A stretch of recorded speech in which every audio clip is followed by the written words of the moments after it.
පින්නතුනි අද ධර්මදේශනාවේ මාතෘකාව හැටියට මම යොදා ගන්න කල්පනා කළේ ධම්මපද පාළියේ ලෝක වර්ගයේහි සඳහන් වන අපේ භාග්‍යතුන් වහන්සේ දේශනා කොට වදාළ උතුම් ගාථා රත්නයක්. අන්ධ භූතෝ අයං ලෝකෝ තනු කෙත්ත විපස්සති සකුන්තෝ ජාල මුත්තෝව අපොස්සග්ගාය ගච්ඡති. පින්නතුනි අපේ බුදුරජාණන් වහන්සේ මේ ගාථා රත්නයේ දේශනා කොට වදාළේ එක්තරා තරුණ දියණියක් අරමුණු කරගෙන මේ ගාථා රත්නයේ දේශනා කොට වදාළා. පේසකාර දුවක් අරමුණු කරගෙන තමයි දේශනා කොට වදාළේ. මේ ගාථා රත්නයේ සරල තේරුම මේ ලෝකේ ජීවත් වෙන මහජනයා අන්ධයි කියලා සඳහන් කරනවා. නමුත් ඒ අන්ධ මහජනයා අතරින් ටික දෙනෙක් මේ ලෝකයේ විශේෂයෙන් දකිනවා. දැලින් මිදුන වටුවෙක් වගේ ඊටාම සුළු ප්‍රමාණයක් මේ ලෝකෙන් එතර වෙනවා. ඒක තමයි ගාථා රත්නයේ සරල තේරුම. අපේ භාග්‍යතුන් වහන්සේ මෙවන් ගාථා රත්නයක් දේශනා කොට වදාළේ මොන වාගේ අරමුණක් කාරණාවක් මත පිහිටලාද කියන කාරණාව අපි කෙටියෙන් සාකච්ඡා කළොත් පින්නතුනි අලව් නුවර අග්ගාලව කියලා විහාරයක් තිබුණා.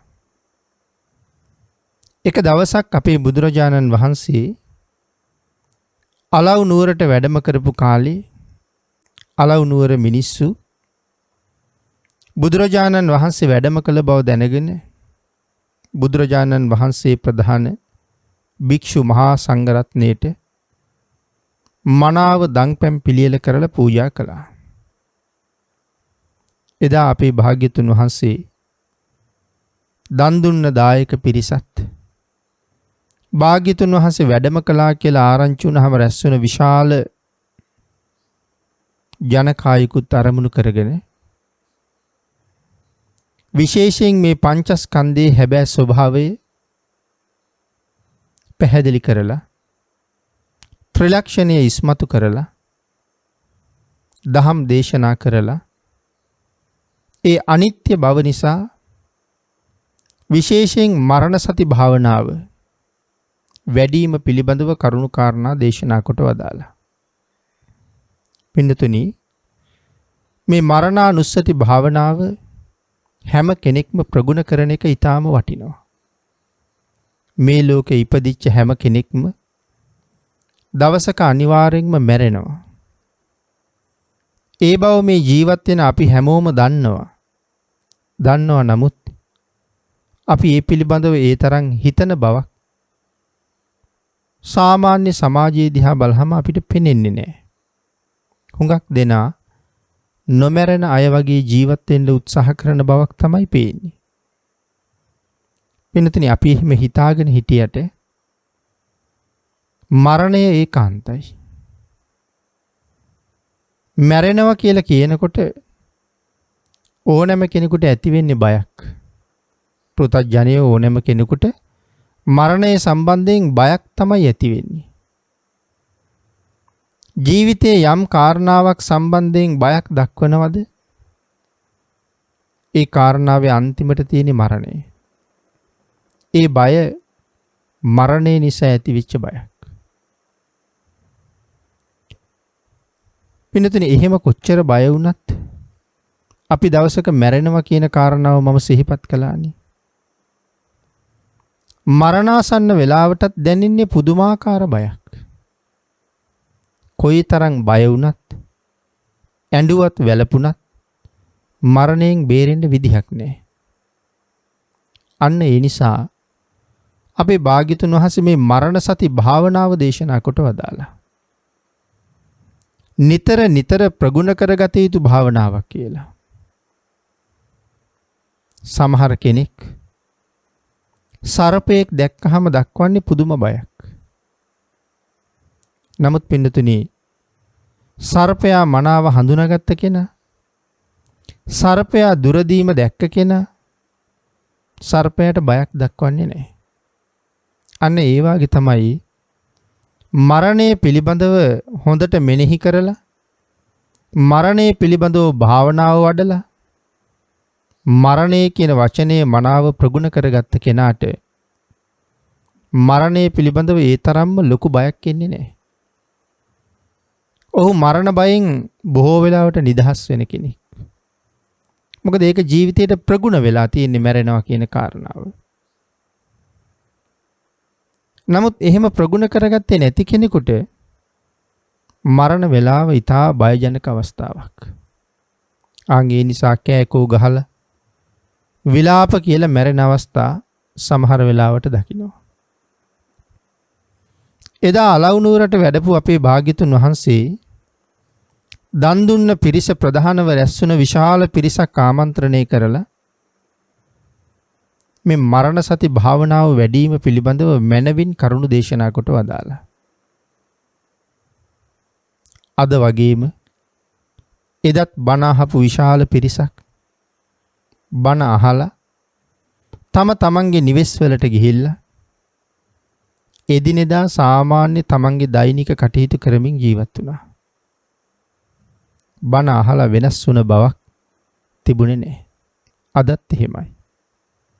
හරියටම බණක් ඇහුවොත් අපි නිතර නිතර මතක් කරනවා ඒ දේශනාව ශ්‍රවණය කරන්න වාඩි වෙච්ච අය නෙමෙයි එතනින් නැගිටින්නේ කියලා. ජීවිතේ හුඟක් දේවල් වෙනස් කරගෙන අඩුපාඩු මගහරවා ගන්න තීරණය කරලා කුසලයෙන් පෝෂණය වෙන්න තීරණය කරලා තමයි බණ අහලා නැගිටින්නේ. අතපසු වෙච්ච යුතුයකම් ටික නැවත සම්පූර්ණ කරන්න කල්පනා කරනවා. සිල් සමාදන් වුණේ නැත්තම් ඒ අය සිල් සමාදන් වෙන්න කල්පනා කරනවා. තිසරණ පිරිසිදු නැති අය මනාව තිසරණේ පිරිසිදු කරගන්න කල්පනා කරනවා. මව්පියන්ට සලකපු නැති අය මව්පියන්ගේ වටිනාකම තේරුම් අරගෙන මව්පියන්ට සැලකීමේ චේතනාව විශ්මතු කරගන්නවා. මේ ආදි වශයෙන් ජීවිතේ බොහෝ දේවල් වෙනස් කරගන්නවා හරියටම බණක් අහපුවාම. නමුත් පින්නතුනි එහෙම බණ අහන අය දකින්නේ ඊටාත්ම අඩුවෙන්. ධර්ම ශ්‍රවණය කරනවා කියන එක වර්තමානයේ තවත් එක චාරිත්‍රයක් විතරක් බවට පත් වෙලයි තියෙන්නේ. නමුත් භාග්‍යතුන් වහන්සේ දේශනා කළේ බණ අහන්න ඕනේ. හොඳින් බණ අහන්න ඕනේ කියලා. රතන සූත්‍රයේ එහෙම දෙවියන්ට විශේෂයෙන් කරුණු පැහැදිලි කළා. සියලු දෙව්සැප අත්හැරලා මේ වෙලාවේ මෙතෙන්ට එකතු වෙලා ඉන්නේ වෙන කාරණාවක් සඳහා නෙමෙයි බණ අහන්නයි ඇවිල්ලා ඉන්නේ. ඒ නිසා අමනුෂ්‍යයිනි මනාව ධර්ම ශ්‍රවණය කරන්න කියලා. එහෙනම් පින්නතුනි මේ බණ අහන්න වාඩි වෙච්ච ඔබත් දවසේ තවත් නොඑක් බොහෝ කටයුතු තියෙන වෙලාවක ඒ සියලු වැඩ කටයුතු පසෙක තියලා ඔබ වාඩි වුණේ බණ අහන්න නම් ඔබ හොඳට බණ අහන්න. ඒකයි වටින්නේ. පින්නතුනි එදා මේ අලව්නුවර බණ අහපු පිරිස අතර හිටියා එක තරුණියක් වයස අවුරුදු 16ක විතර. ඇය භාග්‍යතුන් වහන්සේ දේශනා කරපු මනරම් දේශනාව මනවින්ම ශ්‍රවණය කරලා ඇය තමන්ගේ නිවසට ගිහිල්ලා කල්පනා කළා භාග්‍යතුන් වහන්සේ දේශනා කළ දේශනාව මොනතරම් උතුම්ද, කොයිතරම් ශ්‍රේෂ්ඨද, ඒ උතුම් ධර්ම කාරණාව මත පිහිටලා කටයුතු කරන පුද්ගලයා කොයිතරම් උතුම්ද. ඒ නිසා මේ ධර්ම දේශනාවට අනුව මගේ ජීවිතේ වෙනස් කරගන්න ඕනේ. මරණ සති භාවනාව මම නිතරම ප්‍රගුණ කරන්න ඕනේ කියලා කල්පනා කළා. එදා ඉඳලා ඇය හැමදාම මරණ සතිය වැඩුවා. පින්නතුනි අපේ භාග්‍යතුන් වහන්සේ එක දවසක් මහා කරුණා සමාපත්තියෙන් ලෝක ධාතුව බලා වදාළ වෙලාවේ මේ මරණ සතිය වඩන අලවුනුවර ජීවත් වෙන මේ තරුණ පේසකාර දියණිය දැක්කා. ඇය දැන් ඊටාම මරණාසන්නයි. ඒ කියන්නේ වයස ගිහිල්ලා නෙමෙයි. තරුණ අවදියේම ඇයට මරණයට හේතු උදා වෙලයි තියෙන්නේ. නමුත් දැන් අවුරුදු 3ක් විතර මේ එදා අලවුනුවර වැඩි දවසේ ඉඳලා 3 අවුරුද්දකට විතර පස්සේ භාග්‍යතුන් වහන්සේ මේ බලන්නේ. මේ අවුරුදු 3ක් පුරාවට ඇය මනවින් මරණ සතිය ප්‍රගුණ කරලා තියෙනවා. භාග්‍යතුන් වහන්සේ මුණ ගැහුනොත් ඇය පෘතජ්ජන සෙයියාවත් හැරලා අති උතුම් සෝවාන් ආර්ය මාර්ගඵලය ලැබලා මෙලවින් සමුගන්න බව භාග්‍යතුන් වහන්සේ දන්නවා. ශ්‍රද්ධා සම්පන්න ඇයට පිහිට වෙන්නේ භාග්‍යතුන් වහන්සේ එදත් භික්ෂු මහා සංඝරත්නය පිරිවරාගෙන අලවුනුවර අග්ගාලව විහාරයට වැඩියා. ප්‍රදේශ වාසීන්ට ආරංචි වුණා භාග්‍යතුන් වහන්සේ නැවතත් අග්ගාලව විහාරයට වැඩම කරලා කියලා. විශාල වශයෙන් මිනිස්සු බුදුරජාණන් වහන්සේ දැක බලා ගන්න යන්න යෙදුණා. උදේ කාලේ බුද්ධ ප්‍රමුඛ මහා සංඝරත්නයට දම් පූජා කළා. හවස ඒ පිරිස බණ අහන්නයි බලාපොරොත්තු.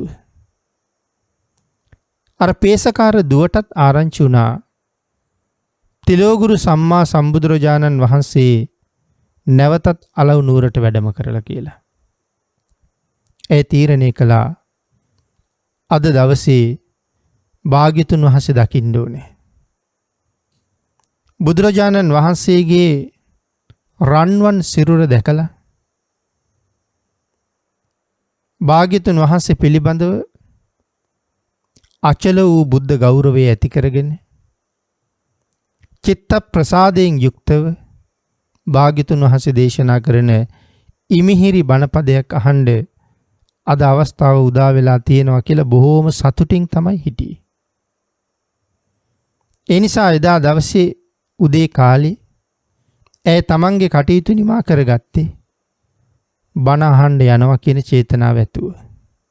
නමුත් පින්නතුනි ඇය බණ අහන්න යන්න කල්පනා කරනවා. ඔය අතරේ ඇගේ තාත්තා ඇයට කතා කරලා කියනවා දුවේ මේ දවස්වල මම අනුන්ගේ රෙද්දක් විය තමයි ඉන්නේ. තව බොහෝම පුංචි ප්‍රමාණයක් වියතක් විතර තියෙනවා වියලා ඉවර කරන්න.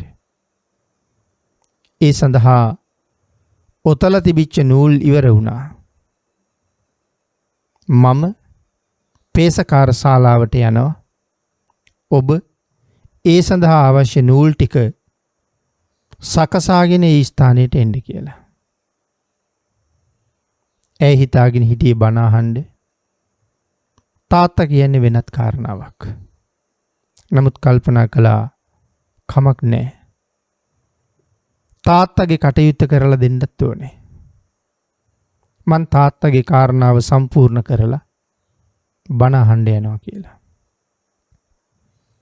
ඇය ඉක්මනට නූල් ටිකත් සකසගෙන නූල් ටිකත් ඔතාගෙන පේසකාර ශාලාවට යන්න පිටත් වුණා.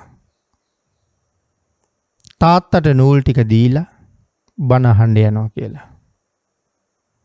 අපේ භාග්‍යතුන් වහන්සේ දන් වළඳලා අවසන් වෙලා ටිකක් විවේක අරගෙන ධර්ම ශ්‍රවණය කරන්න පිරිස සූදානම් බව දැනගෙන ධර්මාසනයට වැඩම කළා. ධර්මාසනයට වැඩම කරලා බුදුරජාණන් වහන්සේ ධර්මාසනයේ මත වැඩ ඉන්නවා. නමුත් භාග්‍යතුන් වහන්සේ දේශනාව ආරම්භ කළේ නැහැ පින්නතුනි. මොකද භාග්‍යතුන් වහන්සේ කල්පනා කරන්නේ මෙවර අලවුනුවරට වැඩම කළේ මේ පේසකාර දුවට පිහිට වෙන්නයි. ඇයට පිහිට වෙනකොට විශාල පිරිසකට තවත් මහා සෙතක් සැලසෙන බව ඇත්ත.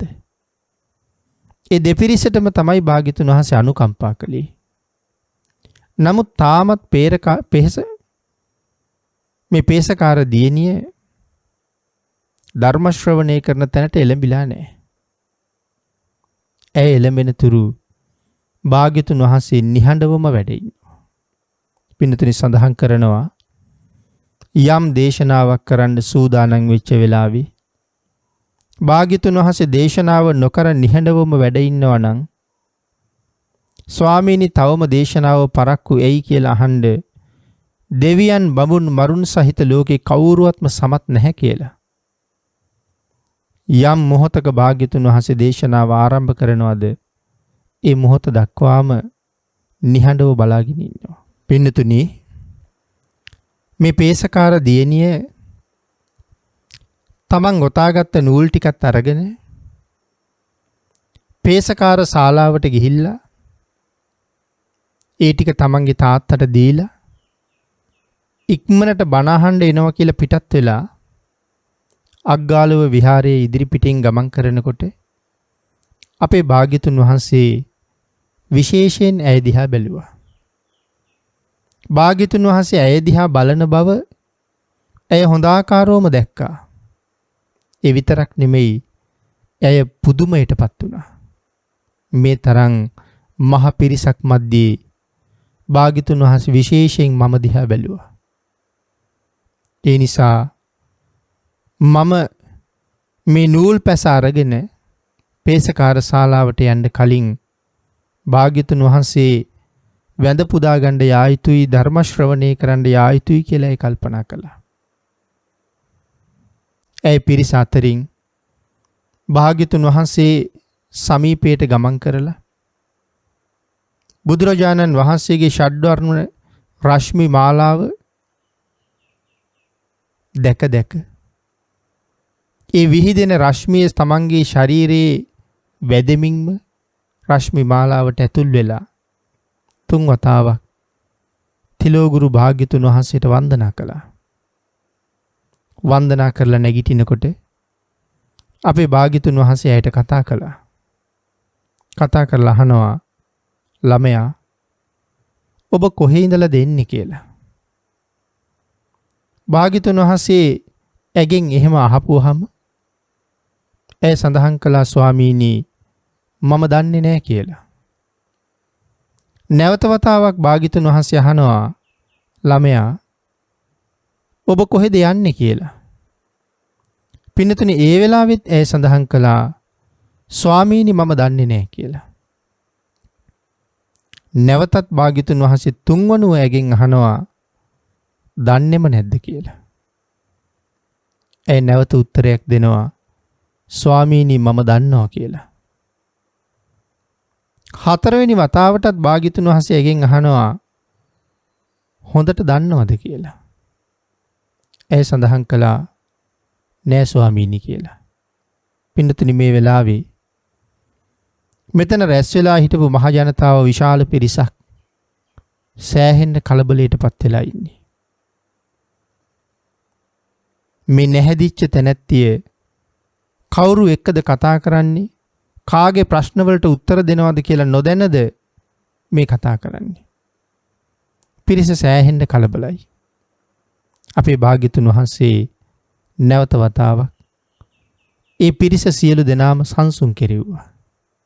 සංසුන් කරවලා අර තරුණියට නැවතත් කතා කළා.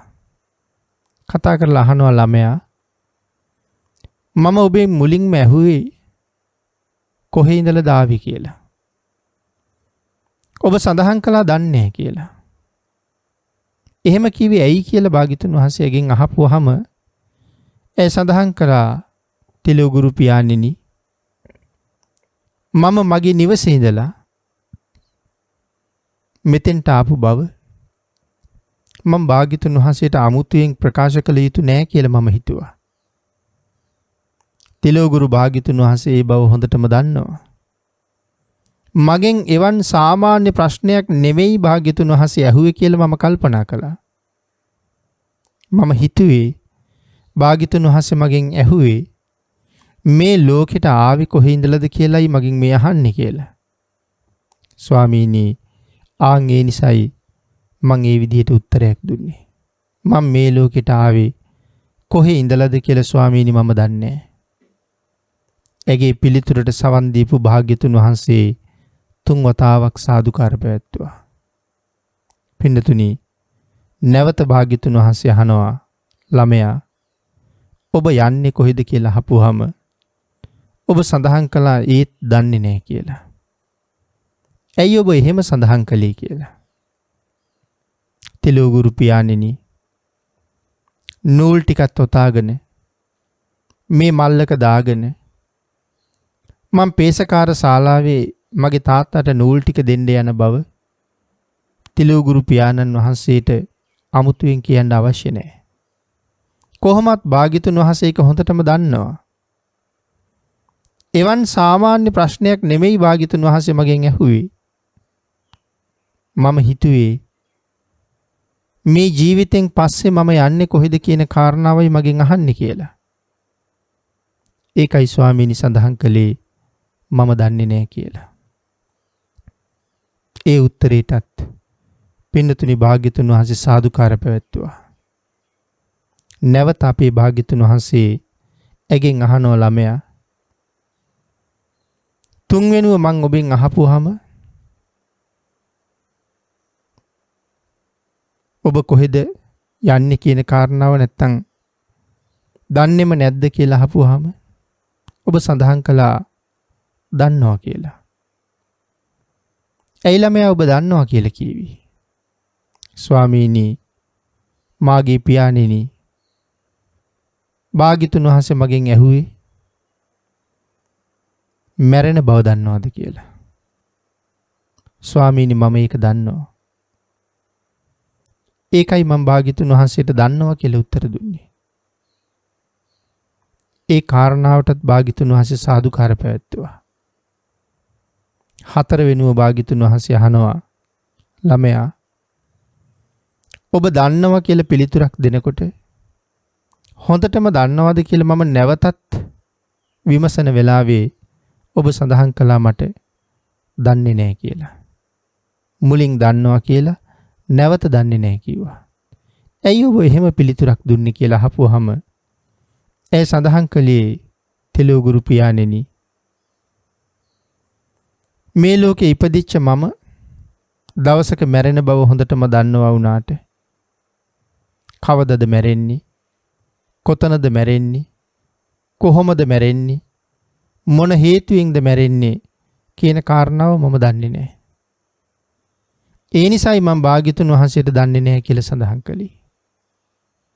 පින්නතුනි, ඇගේ 4 වෙනි පිළිතුරටත් අපේ භාග්‍යතුන් වහන්සේ සාදුකාර පවත්වලා අපි මාතෘකා කරගත්ත ගාථා රත්නය දේශනා කළා. අන්ධ භූතෝ අයං ලෝකෝ තනුකෙත්ත විපස්සති. සකුණෝ ජාලමුත්තෝව අප්පොස්සග්ගාය ගච්ඡති.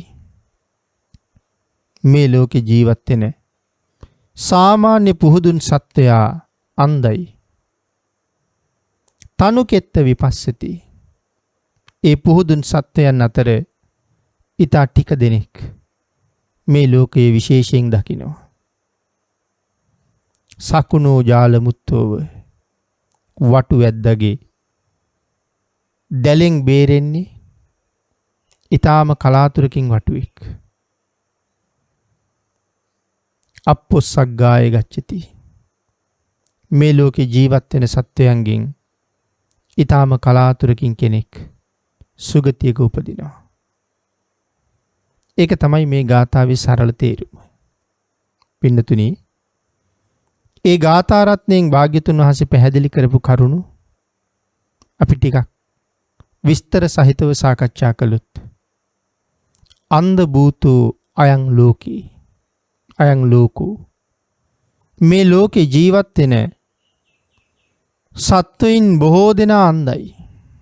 පින්නතුනි, මෙතන සත්වයා කියලා කිව්වේ මිනිස්යාට. මිනිස්යන් අතරත් පුහුදුන් මිනිස්සුયો ගැනයි මේ සඳහන් කරන්නේ. ආර්යයන් වහන්සේලා ගැන නෙමෙයි. එහෙනම් විශේෂයෙන් ඇයි මෙතන අන්ධයි කියලා සඳහන් කරන්නේ? S2 පේන්නේ නැති නිසා අන්ධයි කියලා නෙමෙයි පින්නතුනි මේ සඳහන් කරන්නේ.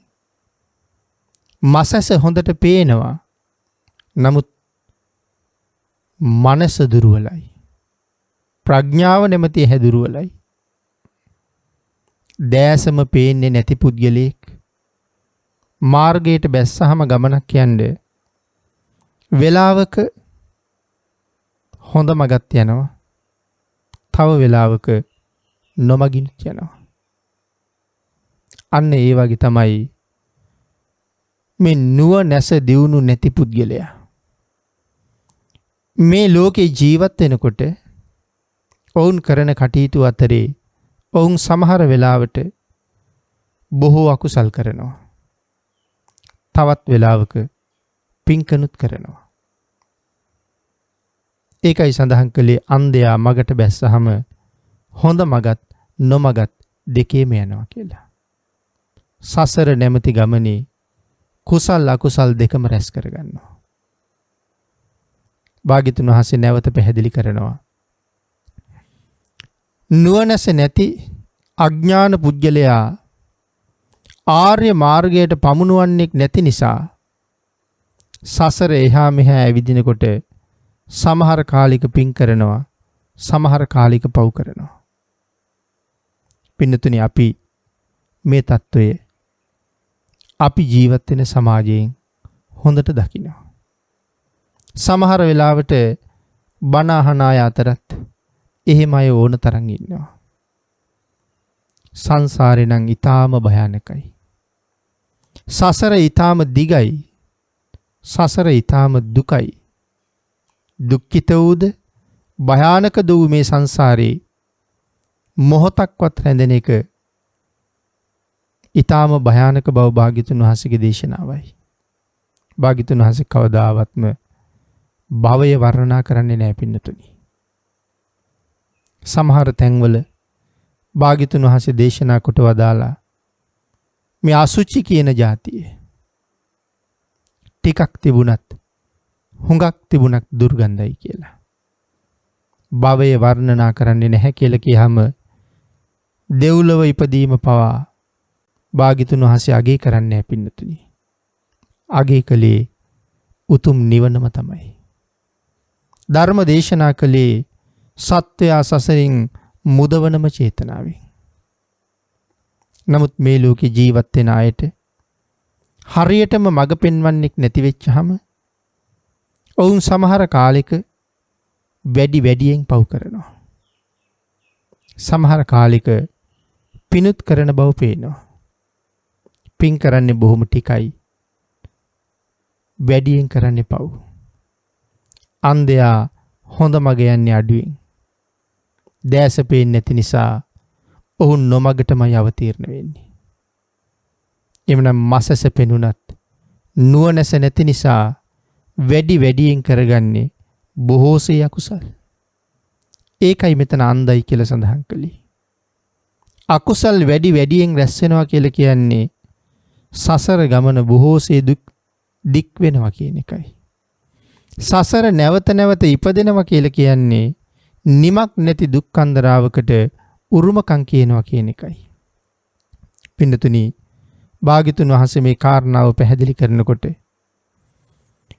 මේ අඥාන පුද්ගලයා සසර නැමැති හිරගෙදර ඊතා දරුණු කෙරවලක් නැති නිමක් නැති දුක්ඛන්දරාවල් විඳ ජීවත් වෙනවා. කොයි තරම් දරුණු දුක් විඳත් නුවණැස නැති නිසා ඔහු නැවතත් ඒ සසරම ප්‍රාර්ථනා කරනවා. භාග්‍යතුන් වහන්සේ මෙතන සසර හැඳින්වුවේ හිරගෙදර කියලා. පින්නතුනි, හිරගෙවල් වලත් දරුණු වද බන්ධන තියෙන බව ඔබ අපි අහලා තියෙනවා. බරපතල වැඩ සහිතව මෙච්චර කාලයකට හිරගෙදරට නියම වුණා කියන කාරණාව වචනේ අපි ඕන තරම් අහලා තියෙනවා. භාග්‍යතුන් වහන්සේ සසර ගැන දේශනා කළෙත් හිරගෙදර කියලා. අපි ඔය කතා කරන මේ ලෝකේ තියෙන හිරගෙදරට වඩා භාග්‍යතුන් වහන්සේ මේ සඳහන් කරන හිරගෙදර හරි බරපතල වැඩ තියෙන්නේ. ඊටාම භයානකයි මේ සසර නැමැති හිරගෙදර. මේ සසරේ ජීවත් වෙනකොට පංචකාම සම්පත් වලට ඇලිලා පංචකාම සම්පත් වලට ලොල් වෙලා පංචකාමයම හොයා ජීවත් වෙන සත්වයාට දුක කියන කාරණාව පින්නතුනි වැටහෙන්නේ නැහැ. දුක තියෙනවා. කාමයේ වැඩි නිසා දුක වැටහෙන්නේ නැහැ. සමහර කෙනෙක් අවුවේ දුක් විඳිනවා. සමහර කෙනෙක් වැස්සේ දුක් විඳිනවා. සමහර කෙනෙක් සීතෙන් පින්නෙන් නොයෙක් ආකාරයෙන් පීඩා විඳිනවා. මේ සියලුම පීඩාවන් විඳින්නේ මේ පංචකාමයේ නිසා.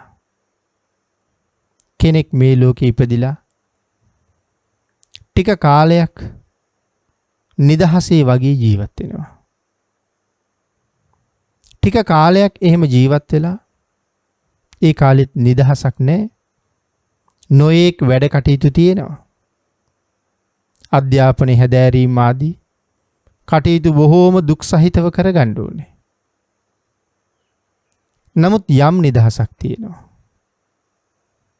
ඊට වඩා තමන්ගේ නිදහස හුඟක් අවම වෙලා හිග වෙලා යනවා විවාහ ජීවිතයකට වාගේ ඇතුල් වුණාට පස්සේ. බලන්නකො කොච්චර වැඩ කරන්න තියෙනවද කියලා. තමන්ගේ බිරිඳ කියන දේවල් කරලා දෙන්න සිද්ධ වෙනවා. ඉල්ලන දේවල් ගෙනත් දෙන්න සිද්ධ වෙනවා. ඒ අවශ්‍යතා සම්පූර්ණ කරන්න කොච්චර වැඩ කරනවද කියලා බලන්න. හේනක, කුඹුරක, අවුවේ, මහ දවාලේ එක් පූටක අවුවේ පිච්චි උදේ ඉඳලා රෑ වෙනකන් වැඩ කරනකොට මොන තරම් අමාරුද? රෑට හේනේ, කුඹුරේ, පැලේ, කළුවරේ, සීතලේ, පින්නේ, ගොවි පොළවල් ආරක්ෂා කරගන්න නිදි වර්ජිතව මොන තරම්නම් දුක් විඳිනවද? අනුන්ගේ වතු පිටි රකින්න, අනුන්ගේ මාලිගා ආරක්ෂා කරන්න, ගේට්ටුවක් ගාව ඉඳගෙන එළි වෙනකන් නිදි මරණ පුජ්‍යලයා කොයි තරම් දුක් විඳිනවද? සමහර වෙලාවට ප්‍රාණඝාත ආදී අකුසල් කර රැතිසේ කොයි තරම් දුක් විඳිනවද? මේ ප්‍රමාණයට වඩා නොකීව කාරණා තව කොච්චර තියෙනවද? කාමය වෙනුවෙන් මේ දුක් විඳිනවා කියන කාරණාව උන්ට වැටහෙන්නේ නැතිකම අවම කරගන්න, අවශ්‍යතා සම්පූර්ණ කරගන්න, මේ දේවල් එකතු කරගෙන දුකක් නැතුව ජීවත් වෙන්න, අගහිග නැතුව ජීවත් වෙන්න, යුතුයකම් සම්පූර්ණ කරන්න වෙහෙසෙනවා කියලා තමයි ඔවුන්ගේ කල්පනාව. ඒ බව ඇත්ත. නමුත් මේ සියලු කරදර තියෙන්නේ මේ පංචකාමයේ නිසා. එනම් බරපතල වැඩ සහිතව හිරගෙදරට නියම වුණ පුද්ගලයාට වඩා බරපතල වැඩ එළියේ ඉඳගෙන අපි කරනවා. නමුත් නුවණ මදිහින්දා අපිට ඒක තේරෙන්නේ නැහැ පින්නතුනි. ඒකයි මේ සඳහන් කළේ. සසර නැමැති හිරගෙදර අපි අනන්ත දුක් විඳිනවා. නමුත් පංචකාමයෙන් අන්ධ නිසා, නුවණ මද නිසා, යථාර්ථයේ නොවැටහුණ නිසා ඒක තේරුම් ගන්න අපි උත්සාහ කරලා නැහැ. ඒ ලෞකික ජීවිතයේ ජය ගැනීම සඳහා මෙලොව ජීවත් වන්නන්ගෙන් කොච්චර දෙනෙක් වැරදි වැඩ කරනවද? පංච දුෂ්චරිතයම සිද්ධ කරනවා. නමුත් මේ අකුසල්ය, නිරයට මගය, සසර බොහොම භයානකය, එහෙම හිතලා වැඩ කරන අය කීයෙන් කී දෙනාද පින්නතුනි ඉන්නේ? හොඳට ජීවත් වෙනවා කියලා කීවත්, සමාජයට හොඳයි වගේ පෙනුනත්, තමන්ගේ ආත්මලාභය ගැන ළඟ ඕනෑම පහත් වැඩකට එළඹෙන්න මිනිස්සු ලෑස්ති. සසර දුක ගැන එතෙන්ට කල්පනාවක් සමහරලාට එන්නේ නැහැ. එහෙනම් සසර නැමැති හිරගෙදර ඊටාම දිගු කාලයක් කෙරවලක් නැති දරුණු දුක් විඳ විඳ ජීවත් වෙනවා. නමුත් ඒ පිළිබඳව කලකිරීමක් නැහැ. සසරින් මිදෙන්න ඕනේ කියලා කල්පනාවක් නැහැ.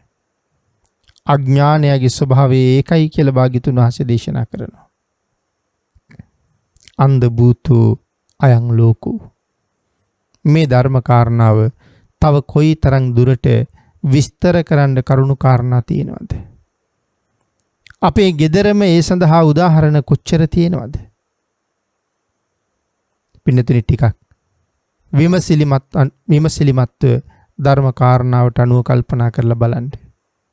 ඔබේ ජීවිතයේ එවන් ප්‍රශ්න කොච්චර තියෙනවද කියලා. ඒ ප්‍රශ්න ටික निराකරණය කරන්න රෑ දවල් ඔබ කොච්චර මහන්සි වෙනවද කියලා. ගේදොර ඉඩකඩම් වතු පිටි ටික අඹ දරුවෝ ආරක්ෂා කරගන්න ඔබ මොනතරම් වෙහෙසෙනවද මහන්සි වෙනවද කියලා. නමුත් අපිට ඒක දුකක් කියලා වැටහුනේ නෑ හරියටම. දුකක් බව තේරුම් අරගෙන ඒ දුකින් මිදෙන්න කටයුතු කරන්න ඕනේ කියන අදහසක් අපි ගාව නැහැ. පින් කරගන්න තියෙන අවස්ථාව මග ඇරලා මේ පංචකාමයේ වෙනුවෙන් යොමු වෙන්න තමයි හැම වෙලාවෙම අපි අදහස් කරලා තියෙන්නේ. පොය දවසත් නිමක් නැති වැඩ.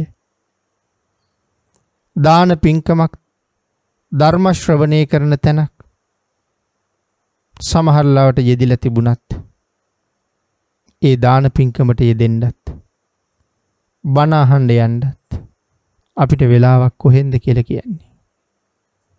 නමුත් ඒ තැන් වලට යන්න නැති වෙලාව අපි මොනවටද යෙදුවේ? මොනවා නිසාද අපිට ඒ කාලේ නැතුව ගියේ කියලා ඇහුවොත් අපි ඒ කාලේ යොදලා තියෙන්නේ කාම සම්පත් නිසා නෙමෙයිද කියලා හොයලා බලන්න. සසරින් එතර වෙන්න නෙමෙයි අපි කාලේ වියදම් කරලා තියෙන්නේ. මේ ගාථා රත්නයේට අනුව ධර්මයේ සඳහන් කළා වගේ සසර නැමැති හිරගෙදර තව තව ජීවත් වෙන්නයි කැමැත්ත තියෙන්නේ. මේ හිරගෙදරින් මිදෙන බලාපොරොත්තුවක් තියෙන බවක් පේන්නේ නැහැ.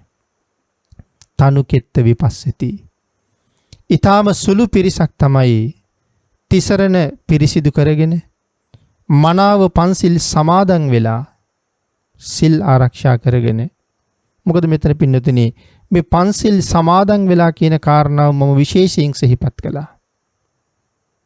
මේ ලෝකේ ජීවත් වෙන බෞද්ධයයි සම්මත හුඟක් අය පන්සිල් ගන්නවා.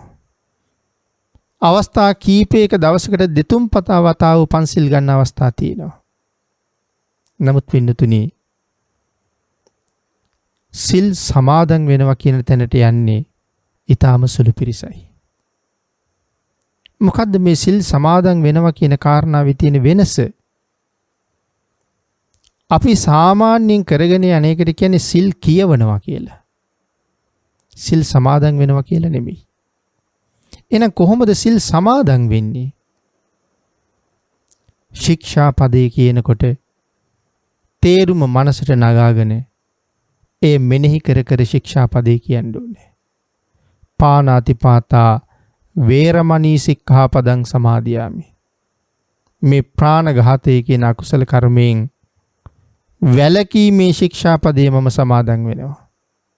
මම ප්‍රාණඝාත කරන්නේ නැහැ. ඒකෙන් වළකිනවා කියන කාරණාව තමන්ගේ මනසට නැගෙන්න ඕනේ. එහෙම නැත්තම් සිල්පද කියුව විතරයි වෙන්නේ. සිල් සමාදන් වීමත් සිල්පද කියවීමත් කියලා කියන්නේ දෙකක්. සිල් සමාදන් වීමෙන් තමයි මහත්ඵල මහානිසංසදායක කුසල් ලබන්න පුළුවන්කම තියෙන්නේ. ඒ නිසා තිසරණ පිරිසිදු කරගෙන මනාව පන්සිල් ආරක්ෂා කරගෙන හැකි හැම අවස්ථාවකම සුළු හෝ නමුත් වශයෙන් දානයක් දීගෙන සද්ධර්ම ශ්‍රවණය කරගෙන යම් කෙනෙක් ජීවිතයට කුසල් එකතු කර ගනිමින් බොහෝ පින්කම් වල නිරත වෙමින් දස පුණ්‍ය ක්‍රියාව සම්පූර්ණ කරමින් කටයුතු කරන කෙනා මේ සංසාරයෙන් එතර වෙන්න උත්සාහ කරන කෙනෙක්. නමුත් එහෙම අය මේ සමාජයේ අපි දකින්නේ බොහොම ටිකයි පින්නතුනි. බොහොම අඩුවෙන් තමයි අවංකව මේ දේ කරන අය දකින්නේ.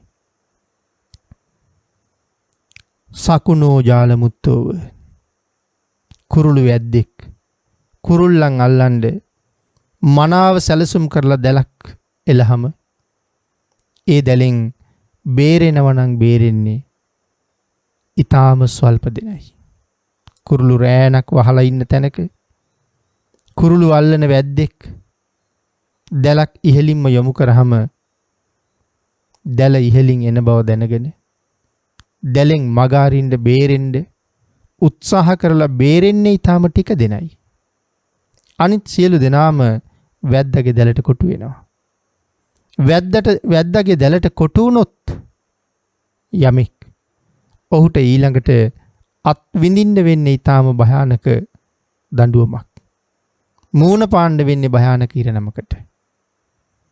අන්න ඒ වාගේ තමයි මෙන්න මේ මාරයා විසින් මේ ලෝකේ ජීවත් වෙන සත්වයා ඔබ අප අල්ලගන්න දැලක් දාලා තියෙනවා. ඒ දැල තමයි පංචකාමයේ කියන දැල. කොයි පැත්තෙන්වත් ගැලවෙන්න බැරි විදිහට මේ දැල එල්ලලා තියෙනවා. ආන් ඒ නිසා මේ දැලට කොටු වුණ මිනිස්සු පංචකාමයේම උසස් කියලා හිතා කාම සම්පත්ම රැස් කර කාම සුවයම විඳ මේක සැපයි කියලා හිතනවා. නමුත් අවසාන ප්‍රතිඵලය ඊටාම දුක්ඛදායකයි. හරිම භයානකයි. ඒක සසරේ හැටි. සතර අපායේ ඉපදිලා අනන්ත දුක් විඳින්න සිද්ධ වෙනවා. නමුත් මේ කාම සම්පත් අතරේ අතරමං වෙලා ඇස කන නාසය දිව ශරීරයේ පිනව මේ කරන එක ඒ තරම් සුබදායක වැඩක් නොවන බව තේරුම් අරගෙන මෙහි උසස් සැපයක් සදාකාලික සැපයක් නැති බව තේරුම් අරගෙන සැපය හොයාගෙන යන්න වීරිය වඩන්නන්ගේ අඩුපාඩුව බොහෝම තියෙන බව පේනවා. වීරිය වඩන්නෝ හරි අඩුයි. කාම දැලට පැටලිච්ච උන් වැඩි. කොයි තරම් සමාජයේ දිහා බලහම අපිට ඒක මනාව පැහැදිලි වෙනවද? අවසාන වශයෙන් දේශනා කොට වදාළේ අපොස්සග්ගාය ගච්ඡති. ඊටාම ටික දෙනෙක් මේ පංචකාමයෙන් මිදෙන්න වීරිය වඩන බව පේනවා. පින්නතුනි, මේ ලෝකේ ජීවත් වෙන සත්වයා මනුස්ස ලෝකෙන් මැරිලා වැඩි පිරිසක් ගිහිල්ලා උපදින්නේ සතර අපායේ. ඊටාම ටික දෙනෙක් නැවත මනුස්ස ලෝකෙ ඉපදිනවා. වැඩි පිරිසක් සතර අපායේ ඉපදිනවා. ඊටාම ටික දෙනෙක් නැවතත් මිනිස්සු අතරම උපදිනවා. ඒ යම් ප්‍රමාණයකින් පංචශීලයේවත් රැකගෙන හිටපු අය. ඒ උතුම් පන්සිල්වත් නැති අය සතර අපායටම යනවා. මනුස්ස ලෝකේ ඉපදිච්ච අයගෙන් තවත් සුළු පිරිසක් දිව්‍ය ලෝකවල උපදිනවා. දිව්‍ය ලෝකවල දිව්‍ය ආයුෂ භුක්ති විඳලා දෙව්ලොවින් චුත වෙලා නිරයට යන ප්‍රමාණය වැඩි පින්නතුනි. මනුස්ස ලෝකෙට එන ප්‍රමාණය ඊටම අඩුයි. දෙව් සැප විඳලා වැඩි පිරිසක් නිරයටම යනවා. පෙර කරගත් අකුසල් බොහොම නිසා. සමහර කෙනෙක් නැවත පින් කර ගන්න හිතාගෙන මනුස්ස ලෝකෙට එනවා. දිව්‍ය ලෝකෙන් චුත වෙච්ච ඊටාම ස්වල්ප පිරිසක් නැවත දෙව්ලොවම උපදිනවා. මේ කාරණාව මනාව තේරුම් ගන්න ඕනේ. මේ ලැබිලා තියෙන අවස්ථාව කොච්චර වටිනවද? ඒ අවස්ථාවෙන් ප්‍රයෝජන ගන්න බැරි වුණොත් අපි නුවණ මද අඥාන අන්ධයන්ගේ ගණේටම තමයි පින්නතුනි වැටෙන්නේ. එහෙම නොවෙන්න හැම වෙලාවෙම උත්සාහ කරන්න ඕනේ. බුද්ධාන්තරයේ අති දුර්ලභයි. අපේ භාග්‍යතුන් වහන්සේ ෂණ සම්පත් කියලා කරුණු පැහැදිලි කරනකොට නොකල් 8ක් දේශනා කළා. ඒ නොකල් 8ට තමයි ෂණ සම්පත් කියලා කියන්නේ. පංච ඉන්ද්‍රියන්ටත් ෂණ සම්පත් කියලා සමහර තැනක කියලා තියෙනවා. නමුත් විශේෂයෙන් ෂණ සම්පත් කියන්නේ මේ කාරණා 8ටම. මොනවද නොකල් 8 කියලා කියන්නේ? නරකයේ ඉපදිලා නැහැ. තිරිසන් ලෝකේ ඉපදිලා නැහැ. പ്രേත ලෝකේ ඉපදිලා නැහැ. නරක තිරිසන් പ്രേත මේ ආදී ලෝකවල ඉපදුනොත් පින්කම් කරන්න අවස්ථාවක් එන්නේත් නැහැ පින්නතුනි. එක දිගටම දුක් විඳින්න අවස්ථාව තියෙනවා මිසක් පින් කරන්න අවස්ථාවක් නැහැ. අරූප ලෝක 4 අසඤ්ඤ තලයේ මේ වාගේ තැන්වල ඉපදුනත් පින් කරන්න අවස්ථාවක් නැහැ. පින්නතුනි ඊළඟට සඳහන් කළා පංච ඉන්ද්‍රියන් දුර්වල නම් ඒත් කුසල් රැස් කරගන්න තියෙන අවස්ථාව ඊටාවම අඩුයි. තුනුරුවන් නැති ප්‍රත්‍යන්ත දේශයක ඉපදුනොත් ඒත් පින් කරගන්න තියෙන අවස්ථාව ඊටාම අඩුයි. අබුද්ධෝත්පාද කාලයක ඉපදුනත් පින් කරගන්න තියෙන අවස්ථාවක් නැතුව යනවා. බුද්ධෝත්පාද කාලයක ඉපදුනත් දරුණු මිත්‍යා දෘෂ්ටියක ඉන්නවා නම් ඒත් පින් රැස් වෙන්නේ නැහැ. අති දීර්ඝතර සංසාර ගමනේ මේ ලැබිලා තියෙන අවස්ථාව අපිට මේ සියල්ලම මගහැරිලා පින් කරගන්න අවස්ථාව තියෙනවා. නොකල් 8න් මිදිලා ඉන්නේ අපි. මේ වෙනකොට අපි සතර අපායේ නෙමෙයි ඉන්නේ. ඔබ හිතලා බලන්න. මේ වෙනකොට අපි අරූප තලයක අසඤ්ඤ තලයකත් නෙමෙයි ඉන්නේ. හොඳට පින් කරන්න පුළුවන් තැනක මනුස්ස ලෝකේ. පංච ඉන්ද්‍රියන්ගේ දුර්වල බවක් නැහැ. ප්‍රත්‍යන්ත දේශයක නෙමෙයි. අබුද්ධෝත්පාද කාලයක් නෙමෙයි. දරුණු මිත්‍යා දෘෂ්ටියක් නැහැ. පින් කරගන්න හොඳටම කල් තියෙනවා. මේ කාල 8ම මනාව සම්පූර්ණ වෙන්නේ. කියන්නේ පින් කරගන්න පුළුවන් කාල ටික සම්පූර්ණ වෙන්නේ ඊටාම කලාතුරකින්. මේ අවස්ථාව තමයි ලෝකේ වැඩි. නොකල් 8ම වැඩි. කාලය බොහොම අඩුයි. ආන්ගේ දීර්ඝ සංසාර ගමනේ සතර අපායෙන් මිදිලා අසඤ්ඤ තලයෙන් අරූප තලයෙන් මිදිලා පංච ඉන්ද්‍රියන්ගේ දුර්වල බවින් ප්‍රත්‍යන්ත දේශයෙන් මිදිලා බුද්ධෝත්පාදයක ඉපදිලා දරුණු මිත්‍යා දෘෂ්ටියක් නැතුව ජීවත් වෙන්න ලැබෙනවා නම් කාලයක් අති කලාතුරකින් ලැබෙන අවස්ථාවක්. අන්න ඒකයි මේ වටෂණ සම්පත් කියලා කියන්නේ. අති දීර්ඝතර සංසාරේ මේ හම්බෙලා තියෙන කාලය ඊටාම ෂණයක් පමණයි. ආන්ගේ මොහොතින් ප්‍රයෝජන අරගෙන වහවහ සතර අපායෙන් මිදිලා මේ සංසාරිනුත් ඈතර යන්න කටයුතු කරගන්න අවස්ථාව තියෙන මේ මොහොත මැගහැර ගන්න එපා කියලා භාග්‍යතුන් වහන්සේ දේශනා කරන්නේ.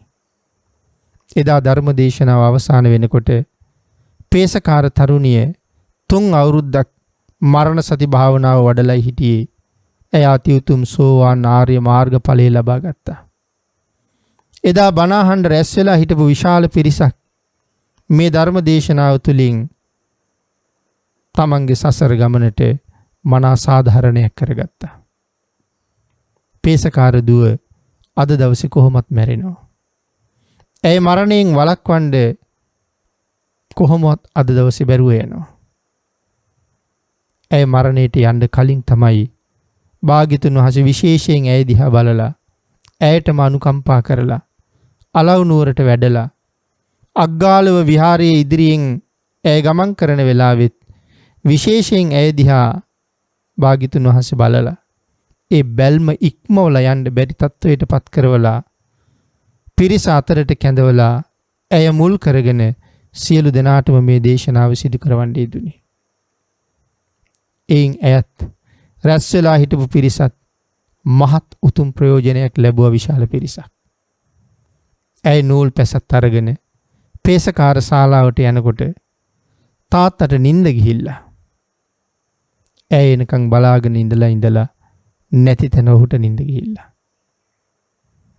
ඇය ඒ ගැන සලකන්නේත් නැතුව පේසකාර ශාලාව ඇතුළට යනකොට ඇය පය පැකිලිලා බිම වැටෙනකොට ඇයට කෑ ගැහුණා. ඇගේ හඬට තාත්තට ඇහැරුණා. රෙදි වියන යන්ත්‍රයේ තියෙන ඒක ලීයක් ඇදලා ගන්නකොට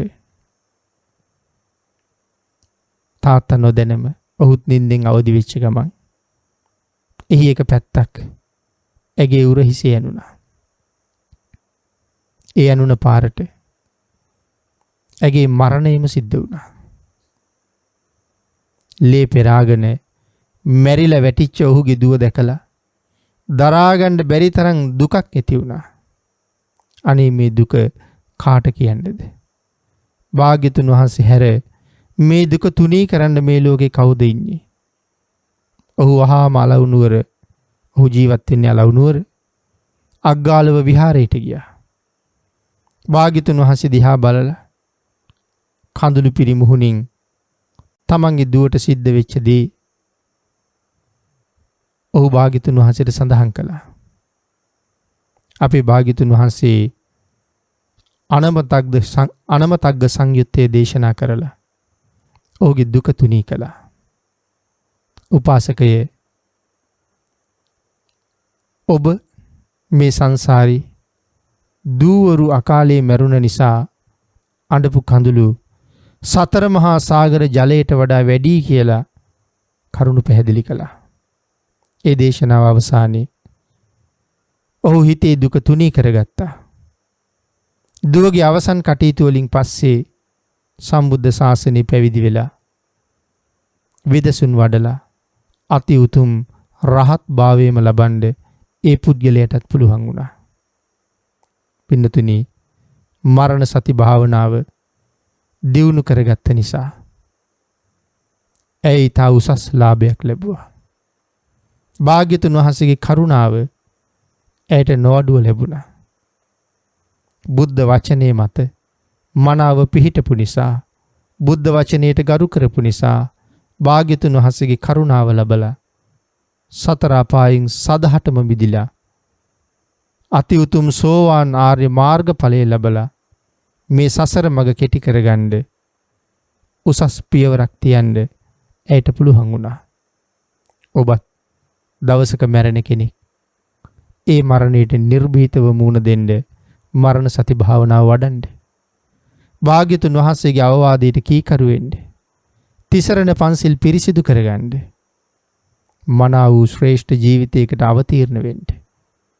උතුම් බුද්ධාන්තරයෙන් මනා ඵල නෙලා ගන්න. මරණයෙන් පස්සේ දුගතිය වෙනුවට සුගතියේ ඉපදිලා තව තව කුසල් කරගෙන සසරින් එතර යන්න අදහසක් ඇති කරගන්න ඔබට සසර ගමනේ හමු වුණ ඊතා විශිෂ්ටතම තැනක ඔබ ඉන්නේ.